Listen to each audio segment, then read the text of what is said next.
wan kaka Sia Central Primary School, nyithindwa oseduogo e skul, kendo nyithindwa mor gi weche somo. Kendo anyalo duoko erokamano ne sirkal kuom kelo mondo nyithinda duoge skul kawuono tich ang'wen, mondo gi recover, gi catch up quickly by Monday. Koro ang'eyo ni somo biro dhi adhiya maber kabisa.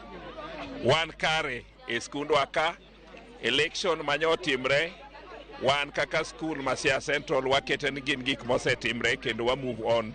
Wawinjo mna kaka Ministry of Education owacho ni ji oduoge e skul, kendo wan wapuonjo nikech nyithindo gi gin nyithindwa kendo nyaka wapuonjgi.